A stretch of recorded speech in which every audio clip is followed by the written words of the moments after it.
Oh, lads! Oh, it's happened! Now that's what you call a French connection. Alpine now have had to deal with the inevitable of their two drivers who have historically despised each other colliding with each other at the third race. Now, of course, they have publicly gone to reconcile with one another, saying it was a racing incident, none of this was intended. Gasly's escaped penalty points in the race ban, fortunately, because he's very, very close to getting one. And Ocon, I'm sorry, I've taken a look at the onboards and that was clearly your fault. Yes, Gasly went over the track and he really shouldn't have been in that area, but Ocon saw him coming and he just basically tapped him and they both went out. So as far as I'm concerned, Ocon was at fault. And that was really unfortunate because the Alpine car was the second fastest car down the straights. That was just such a good opportunity for Alpine to no longer be anonymous and actually score some decent points. Now, because of that, we got the surprising thing happening and McLaren scoring a double points finish. Yay! And not to mention Piastri mirroring his manager Mark Webber, scoring his first ever points at Melbourne. I am a very, very happy bunny because McLaren actually looked pretty decent and Lando wasn't phoning it in and being miserable. I was very, very happy about that. What was I not so happy about? Well, all of those red flags. To quote the song from Webb, they just kept on running through those red flags. The second one was really weird with Magnussen because it was mostly just rubber, maybe with a little bit of wheel rim every now and again, but it was just from one tyre. That really shouldn't have been enough for a red flag. It should have been at least, you know, maybe a virtual safety car, a safety car maybe, because they could easily clean that up pretty quickly. I don't know, it seemed really odd to me, but I mean, I suppose it led to something really interesting. We had some variables and we actually saw something interesting happen, and oh man, I feel so sorry for Carlos Sainz right now. I mean, that was an unfortunate tete-a-tete with Fernando Alonso, but Ferrari really need to keep Carlos right now because he is the most dependable driver that they got. Because Charles Leclerc going out at turn 3 with that whole thing with Lance Stroll, I mean, admittedly, I'm going to chalk that up to a bit of a racing incident, but even then, that was just really, really bad luck. Ferrari are really not having a good time. They have a pretty good car. They just don't have any luck at all. And you feel for Frederic Vasseur for the fact that he's just going, I get to be Ferrari's manager.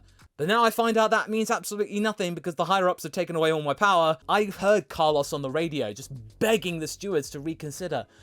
That was really, really tragic. That was just like, oh my goodness. That was just, I felt bad for him. I think it's needless to say that the Red Bulls were the quickest car there, but they didn't seem all that dominant. Of course, Max in that Red Bull is mercurial and absolutely sensational in his approach to driving that car and the rest of that. But Checo, not so much. It shows that that car, in the right hands, can be absolutely unbeatable, but it's not impossible. The fact that Lando Norris was able to actually hold Perez back for a considerable amount of time, and that McLaren is not the fastest car out there, that was something pretty special and shows that Lando is very, very talented, and he better make the most of that time because he's stuck there until 2025, and according to Zach Brown, he has no get out clause. He is stuck there for another 3 seasons. The fact that there is no way of getting out of that contract, I mean, without deep pockets, they got to plug the gap from that $80 million from Ricciardo.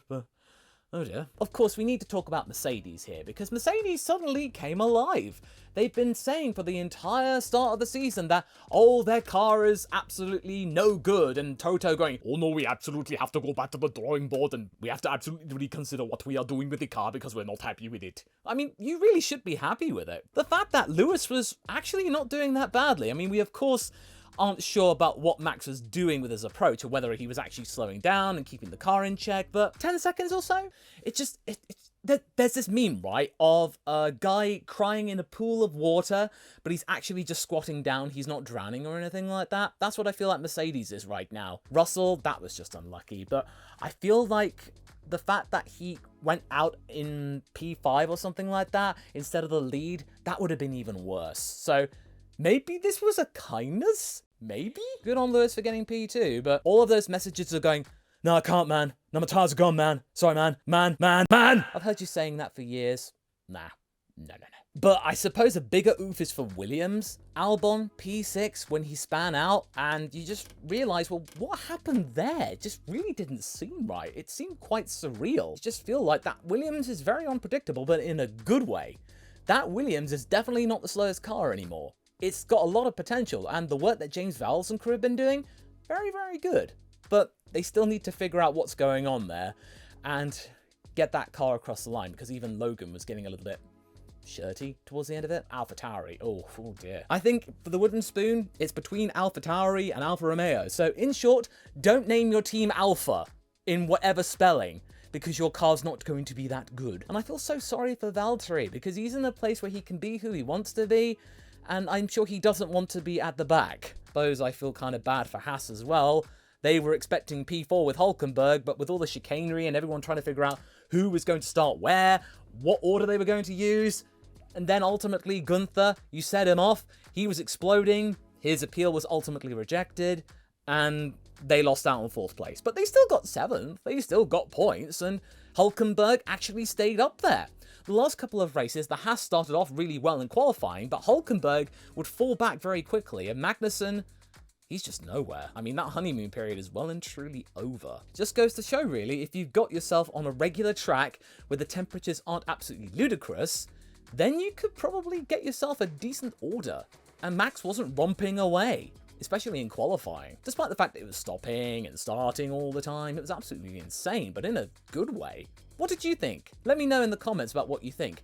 And if you're not quite sure what exactly happened to all the rest of the content on this channel, go and watch this video here and I'll explain everything. Down I go for about a few weeks down into the normal world. Down I go.